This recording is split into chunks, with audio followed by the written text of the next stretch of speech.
What up, YouTube? Let's hear. Thanks again for visiting the channel. As always, I appreciate it.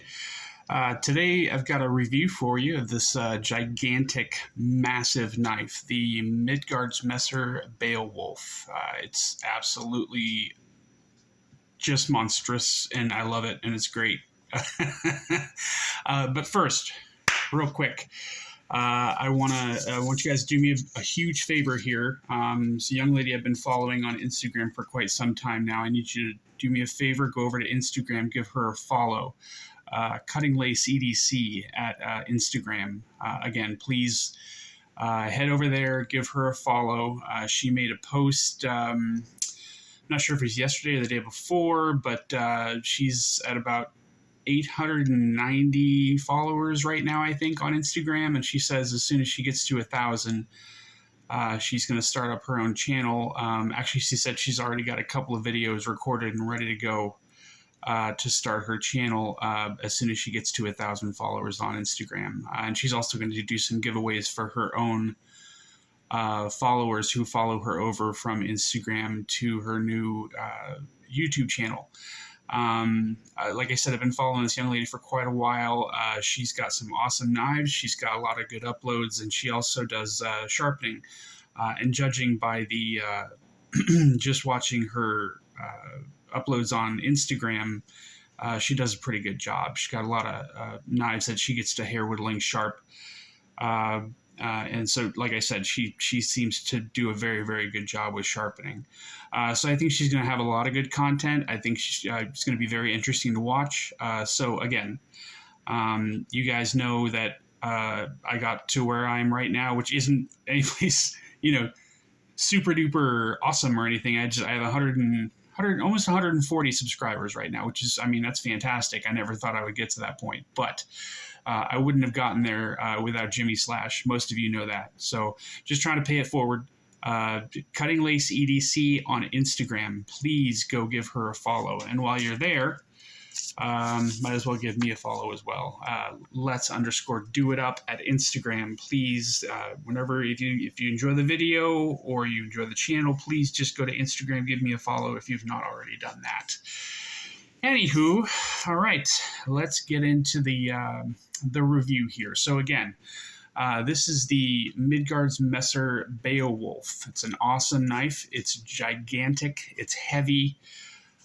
It's not practical in any way, shape, form, or fashion. This is not something that you'll get and like, oh, good, I can finally go and cut open packages, because I haven't been able to do that yet with any of the knives that I have. But just this being a thing in the knife community is enough to keep it going. This thing is awesome. It's made completely out of titanium. And what is the steel on this guy? I want to say it's CPM D2. Let me double check. Yeah, CPM D2 blade steel on this guy. But again, full titanium handles, thick knife. It comes with a pin lock. So we'll get that out of there so I can show this to you guys. See if I can get my focus to go where it needs to be. Get this off of here. Okay. Now, I've learned with this knife that, if you flick it, you can open it, but this lock back here is kind of a pain in the butt, and it engages really, really easily. But once you have that unlocked, it's very easy to open with a flick of the wrist. I have to use it anyway. There's no thumb stud. There is a small fuller on this guy, but my fingers are a little too thick to fit in there, and it's kind of, I don't know if I want to say cumbersome, but it's awkward. Just the way the blade is shaped and the way the knife is shaped, it's not the easiest thing in the world to open and close. But again, it's not really something that was made to be the easiest thing in the world to use or the most utilitarian knife in the world. That's not why this exists. This exists because people like huge, overbuilt, ridiculous knives that look freaking cool, which this checks all those boxes for me, for sure. I was planning on buying one But now that I have it in hand, a buddy of mine on Instagram sent this to me to do a quick review on. I do love it, and I like the way it feels in my hand, and I just like the way it looks, and it's a beautiful overbuilt knife that I think is a great conversation starter, something like that. But I don't think it's something that I would use on a regular basis, and I like to use all my knives as much as possible. So as much as I like this, I don't think I'll be buying one. Please don't take that to mean that I don't think it's worth buying. I 100% do. It's worth the money. The quality's there. The materials are on par with the price for this guy. The price actually is better than I thought it was going to be. So if you're interested in this, please, by all means, go ahead and get it. It's not something that I am going to use on a regular basis, so I'm probably not going to buy one. Things like the new PM2 that I just got for Christmas, the Robin's Egg REC Custom Shop. PM2 with the Robin's Egg Cerakote on it. It's an awesome knife. I love it. And I'm not going to use it just because I don't want to mark it up and make it look all shitty. But I am going to use it for my reviews. This is going to be exclusively my size comparison knife on the channel. So, just because I'm not going to be using it for cutting tasks on a regular basis, I am still going to be using it on a regular basis. So, as I said, I like to try to use my knives as much as possible, and I won't do that with this knife. First of all, because, like I said, it's not very practical. It's not going to do anything that an Ontario Rat 1 can't do. It is an expensive knife, and it's gigantic and overbuilt and super duper cool, but I'm not going to use it, so I'm probably not going to buy one. But it is an awesome knife. Awesome, awesome, awesome. Anyway, let's get some measurements on this guy. So, like I said before, you've got the pin that goes in here that locks it in place, either closed or open. So technically this can become a fixed blade knife, but it's also got this wheel here on the titanium frame lock that spins freely. It spins forward to lock the knife in so that you can open this, but it's tight. But while this is engaged, you can't disengage the frame lock on this guy. My only issue with it is that it, like I said, it spins around freely. So when you manipulate the knife and you go to close it, a lot of times this will have already spun forward on its own and you won't be able to close it. So you have to be constantly thinking about that when you're using this guy. But it's not a deal breaker. So anyway, get this guy opened up and get it on the mat here to see what our measurements are. Okay, so get that matched up. All right, so the overall length on this guy is 8.375 inches with a 3.54 inch blade, and it looks about. It's about a 3.5 inch cutting edge on it as well. It does have a sharpening choil on it, which is awesome. Let's get some size comparisons in here for the Ontario Rat 1. That's going to be just a little bit longer than this guy. See if it's all the way in there. Yeah, good. The Ontario Rat 2 obviously is going to be quite a bit shorter than the MIDGUARD Messer. The DEMKO AD20S. Let me pull this down a little bit so I can get the whole thing in the shot here. Sorry, guys. All right, AD20S. That also is going to be just around the same size as this guy. If you're looking at the butt of the knife with the glass breaker, that makes it just a hair longer. And the AD20.5 is obviously going to be quite a bit shorter than the MIDGUARD Messer. Get our SPYDERCOs. SPYDERCO PM2. This guy is obviously going to be around the same length. Look at the measurements on that one. And the pair 3 is obviously going to be quite a bit shorter. All right, you can see the length on those guys there. Let me close these up, get some thickness and height measurements. It's not easy to close either, guys. This is such a big, heavy, just chunker of a knife, and I absolutely love it. Okay, so as far as the thickness goes, this obviously is going to be a hell of a lot thicker than the pair 3. As you can see there, it's got just about a whole scale on it. Get that there, and when you look at the pair 3 and this guy, this thing is it towers above the height of the pair 3. So this is going to fill your pocket. It's going to be it's going to take up a lot of real estate in your pocket for sure. The way this pocket clip works, it makes it sit a little weird in your pocket, for me anyway.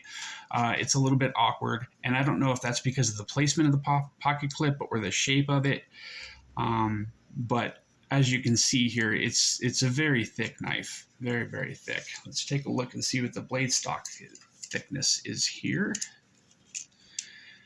So we've got 235 thousandths on this guy. That is one thick blade stock. My goodness. All right, let's get a weight on here. She's zeroed out. She is. That's good. Okay. So, what does she weigh? 12.4 ounces, guys.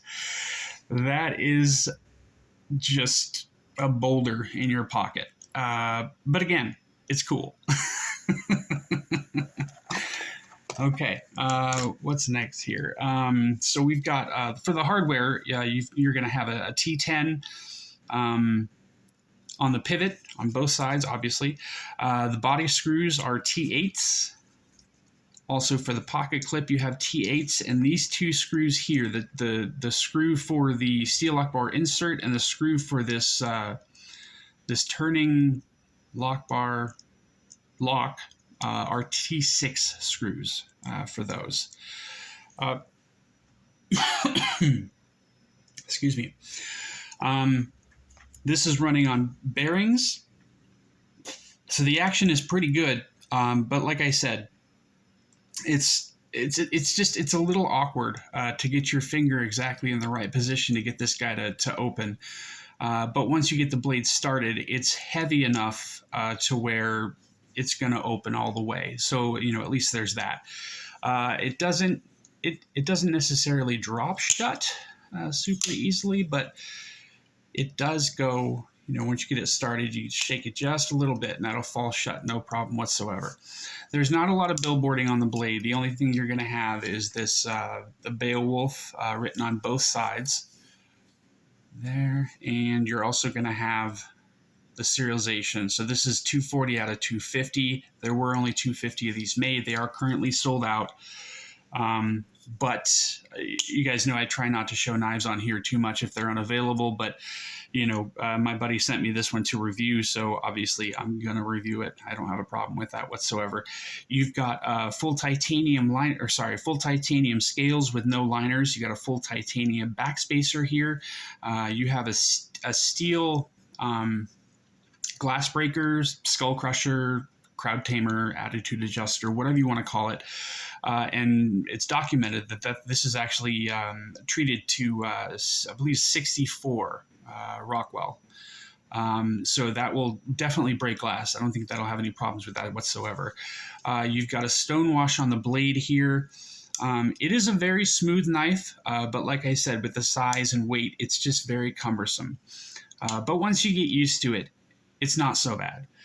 It's hard. It's kind of hard to check the balance, just the way the knife is shaped. But the balance is kind of right where you want it, right behind the pivot here.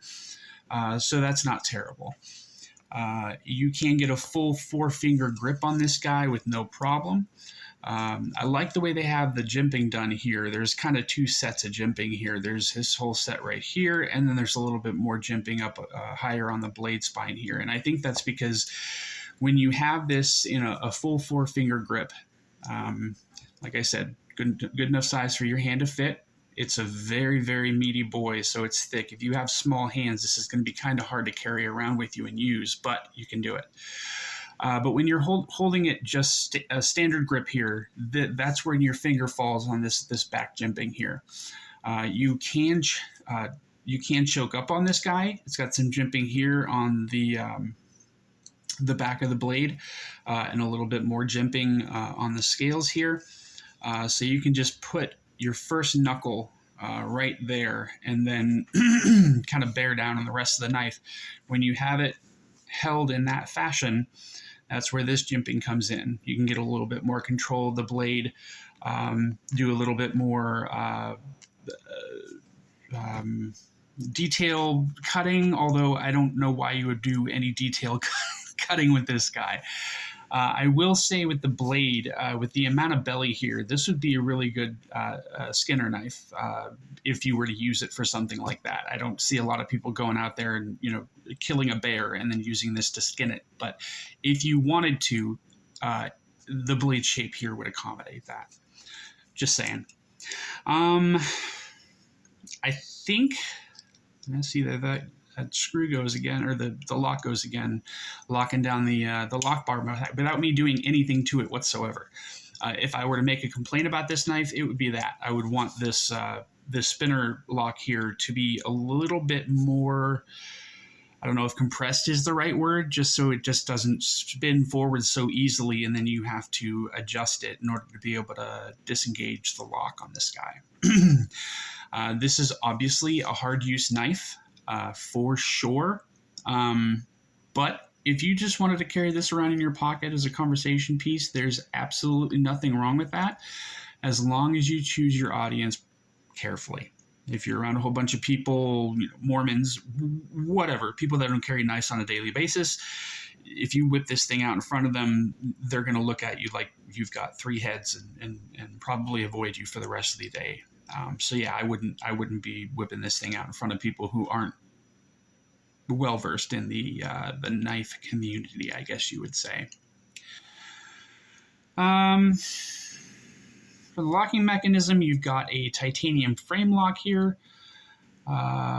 which you can see the cutout here is it's about the same size as normal, but you can just see the thickness on this guy just by looking down at that.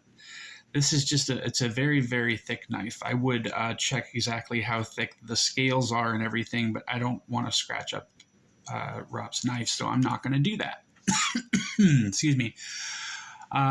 This guy right here comes in at $349, which I think is a fantastic price for this knife. With the materials you've got and the quality and construction, fit and finish, just everything all around. I don't think that $350 is a bargain for this guy, but I definitely think it's a fair price. What else can I? And I did say that it was currently unavailable. So if that messes with anybody, I apologize. But can't always show knives that are available all the time. What else was I going to talk to you? I already told you about the locking pin, the locking wheel on the frame. The point of contact on the lock face. This thing is when it locks up. I don't know if I can get you the right view here, but as you can see, that is just quite a bit of contact area on that lockup. And I think it locks up to about 25%. I don't know if you can see that or not. Yeah, there we go. And that light is going to mess with the focus. But yeah, that locks up at about 20-25%. And that whole area there, you've got contact on the lock bar, which is great. You know that's not going anywhere once you have it opened up.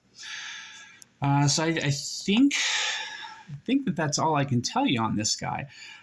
Again, I want to go back to the first part of this video. If you could please go to Instagram and look up Cutting Lace EDC and follow her, I would really appreciate that.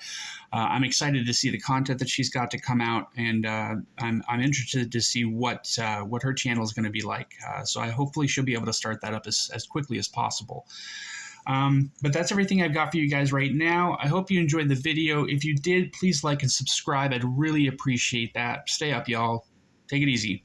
Bye.